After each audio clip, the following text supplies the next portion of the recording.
बिस्मिल्लाहिर्रहमानिर्रहीम। अस्सलाम वालेकुम वरहमतुल्लाहि वबरकातुहू। गम और परेशानियाँ ये ज़िंदगी का हिस्सा हैं, और गमों और परेशानियों का इलाज क्या है? सबसे पहली चीज़, सबसे जो इम्पॉर्टेंट चीज़ है वो क्या है कि अल्लाह पर ईमान को मजबूत कर लिया जाए। जो लोग अल्लाह पर ईमान लाएं, कहें कि हमारा रब अल्लाह है, इस चीज़ पर मजबूती से जम जाएं, उन पर फरिश्तों का नज़ूल होता है। ना कोई गम करो, ना खौफ, खुशियाँ मनाओ जन्नत की कि जिसका तुमसे वादा किया गया था। जब अल्लाह ताला की रबूबियत पर यकीन हो जाता है कि मेरा रब अल्लाह है, रब्बी अल्लाह रब्बी अल्लाह, जब इंसान ये चीज़ कहता है और इसको मजबूती से थाम लेता है, इंसान के लिए फिर ना कोई खौफ होता है, ना उसको कोई ऐसा खटका होता है कि ये हो जाएगा वो हो जाएगा। अब देखिए, समझ आने लग जाती है कि जो हो रहा है मेरे अल्लाह के हुक्म से हो रहा है। दूसरे जो कर रहे हैं, जो गलत कर रहा है, वो उसका अपना अंजाम भुगत लेगा। अल्लाह रब्बुल इज़्ज़त ने किसी पर ये चीज़ मुसल्लत नहीं की है। अल्लाह ताला ने इस चीज़ का हुक्म नहीं दिया दूसरों पर जुल्म करो। हाँ, इजाज़त दी हुई है, तुम्हें 2 रास्ते दे दिए गए हैं, जो करना है कर लो। आज कर रहे हो, कल को आ जाना है, पकड़ होगी। तो जो वो कर रहे हैं ना, वो अपना अंजाम भुगतेंगे। लेकिन मेरा दोस्त कौन है? अगर मैं किसी के साथ कुछ गलत नहीं कर रही, अगर मुझे किसी चीज़ से तकलीफ़ पहुंच रही है, तो अल्लाह पर मेरा यकीन है, मेरा भरोसा मेरे अल्लाह पर है। जो हो रहा है मेरे अल्लाह के हुक्म से हो रहा है।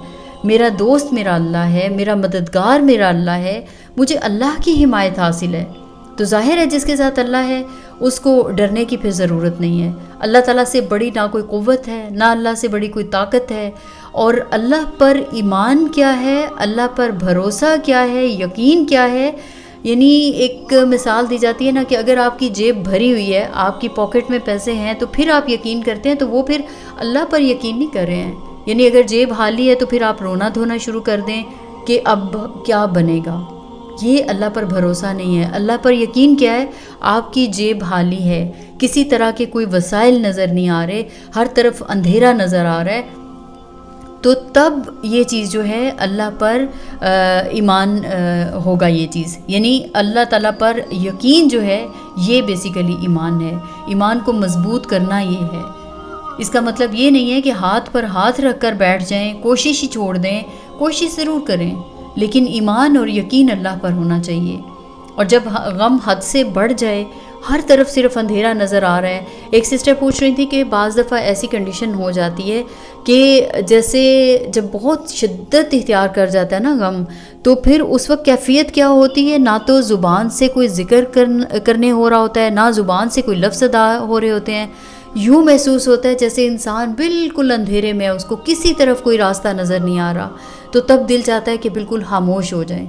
और जिन लोगों का अल्लाह पे भरोसा होता है ना, मुझे तो ऐसे फ़ील होता है कि जब ऐसी कैफियत होती है ना, जब गम शिद्दत इख्तियार कर जाता है, उस वक्त अल्लाह के साथ ताल्लुक़ और मज़बूत हो जाता है।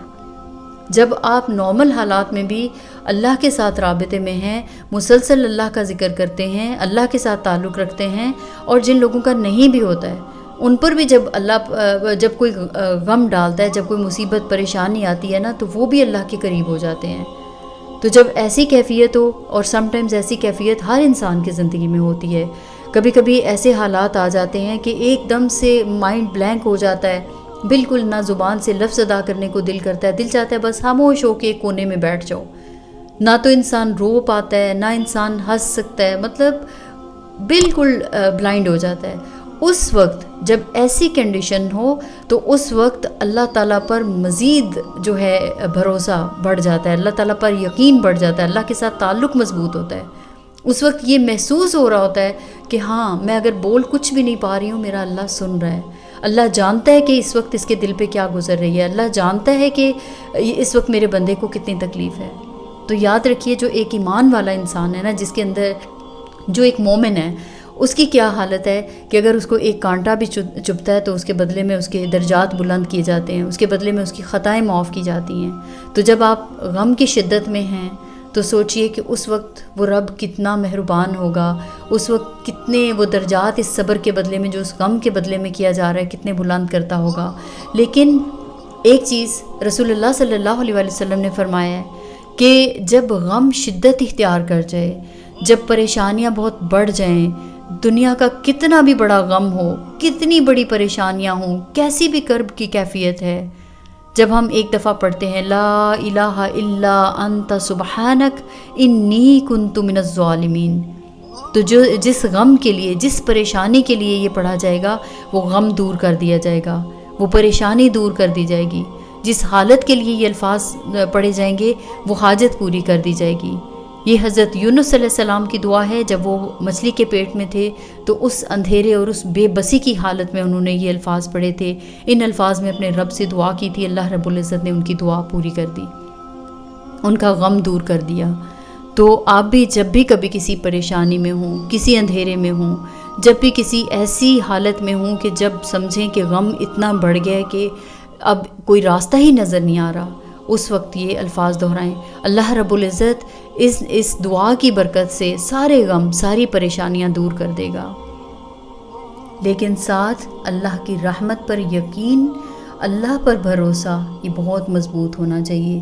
جتنا اللہ پر یقین مضبوط ہوگا کہ جو ہوتا ہے میرے رب کے حکم سے ہوتا ہے اور اللہ میرے ساتھ ہے، اللہ تعالیٰ کبھی اپنے بندوں پر ظلم نہیں کرتا، اللہ تعالیٰ کسی کی طاقت سے بڑھ کر اس پر پریشانیاں نہیں ڈالتا ہے، غم نہیں ڈالتا ہے، اس پر بوجھ نہیں ڈالتا ہے۔ اس لیے اللہ سے مانگے، اللہ کے علاوہ کسی سے مت مانگے، اور پورے یقین کے ساتھ جب یہ دعا پڑھیں گے تو اللہ رب العزت ساری پریشانیاں انشاءاللہ تعالیٰ العزیز وہ دور فرما دیں گے۔ اللہ تعالیٰ اپنی رحمت سے ہر مسلمان کی پریشانیاں، غم دور کرے، اور اللہ تعالیٰ ہماری اولادوں کو اپنے دین کی سربلندی کے لیے چن لے۔ وما علینا الا البلاغ۔